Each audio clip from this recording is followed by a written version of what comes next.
On the 11th of November 2022, FTX filed for Chapter 11 bankruptcy. But the real test came before the paperwork, a test that doesn't care about opinions, narratives, or status. Withdrawals. When customers tried to pull money out, the system hit a constraint. The platform could not meet the demand. That is the point of this episode. Not crypto, not politics, not personalities, structure, punchline. If you can't name the incentive, you're the incentive. This is checklist library number 3, incentive. No stock picks, no predictions, just decision training. How to stop outsourcing judgment to people who get paid. Here's the claim, narrowed and precise. In high marketing, high complexity situations, people don't get wiped out because they're dumb. They get wiped out because incentives buy attention, and attention determines what you verify or never verify. Incentives don't need to change your IQ. They only need to change what you know. So incentives is not a vibe. It's an algorithm you can run on any opportunity. Paid, verified, hurt, 3 lines. Write them. Who gets paid if I say yes? Who verifies the core claims? Who gets hurt if I'm wrong? If you can't write those 3 lines, you're not investing. You're renting someone else's confidence. Now, a critical definition, because verification gets abused. On this channel, verify does not mean a big name said it, a celebrity promoted it, or a prestigious investor was nearby. For this channel, verified means a third party signs a claim with scope and liability and can be held accountable if it's false. That's the minimum standard, not perfection, not cynicism, just accountability. Now, we use FTX as a training simulator because it shows how incentives and verification failures look in the real world, and because withdrawals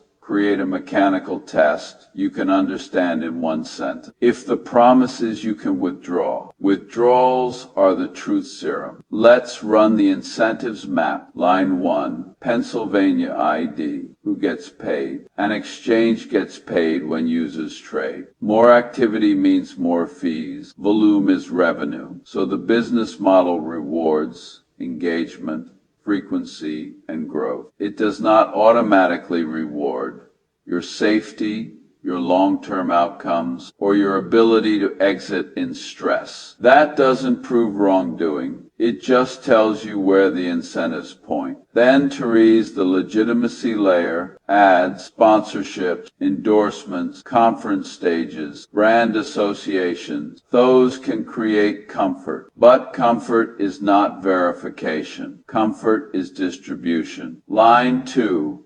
Verified. Who verifies the core claim? And what is the core claim for an exchange? It's not we have great branding.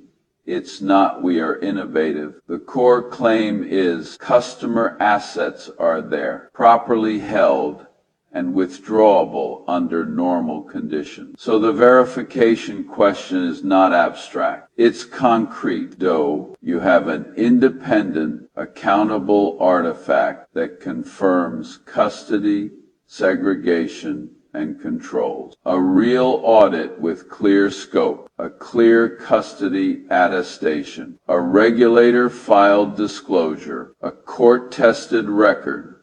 If the only verification is reputation, you don't have verification. You have social proof, and social proof has an incentive problem. It is easiest to borrow when times are good, and most expensive when you need it. Line 3, hurt. Who gets hurt if you're wrong? In many structures, the pain is quietly assigned. Promoters get paid early, Platforms collect fees along the way. Insiders may have, and the downside concentrates on the last holder of risk, often the customer who believed the safety story. This is what incentive-caused bias does. It makes the story feel safer as it becomes more popular, even if the downside is quietly assigned to you. Now bring it back to withdrawals. Withdrawals are not a debate, they are a constraint. When confidence is high, withdrawals are easy. When confidence breaks, withdrawals spike. If a platform is structurally weak,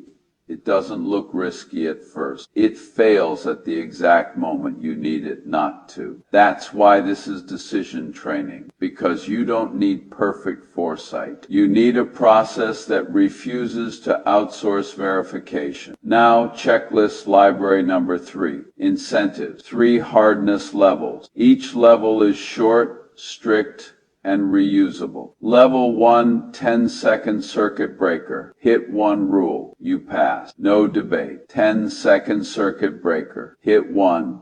Pass rule 1. If you can't write paid, verified, hurt in 3 lines, pass rule 2. If the verifier gets rewarded when the seller grows, pass rule 3. If the downside lands on you faster than anyone can be held accountable, pass memory line. If verification has no liability, it's marketing. Level 2, 30-second entry filter. You write it down or you don't do it. 30-second entry filter. Write it down. Rule 1. Write the incentives. Map paid, verified, hurt. If you can't finish it cleanly, the decision is already no. Rule 2.1.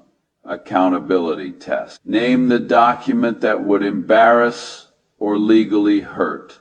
No document, no verification. Rule 3.1 independence test. Find one verifier who benefits from saying no. If everyone benefits from yes, your skepticism has no job. Pass memory line. If skepticism isn't paid, it won't show up. Level 3, the 2-minute deep check for meaningful money.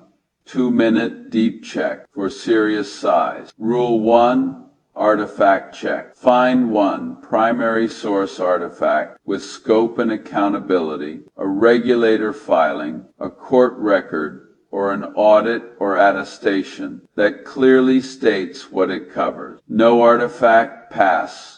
Rule 2, custody plus withdrawal reality check. Verify whether customer assets are segregated and withdrawable as claimed. If you can't verify custody and withdrawal controls independently, pass Rule 3. Downside assignment check. Write 1 sentence. If this fails, who eats the loss and how fast? If the structure silently assigns the loss to customers, treat it as hostile and pass closing line for the checklist. You don't need more confidence. You need cleaner incentives and accountable verification. Now, the boundary. This checklist does not prove fraud. It prevents you from being manipulated by misaligned incentive, and it is not enough in one situation, when verification is impossible. If you cannot produce an accountable artifact for the core claim, the correct action is simple. Pass, not financial advice. Decision training, practice in the comment. Write only 3. Who verifies? Who gets hurt? If you can't write those 3 lines, the checklist already gave you the answer. Next episode, checklist library. Number 4, base rate. How to stop treating your situation as magically unique.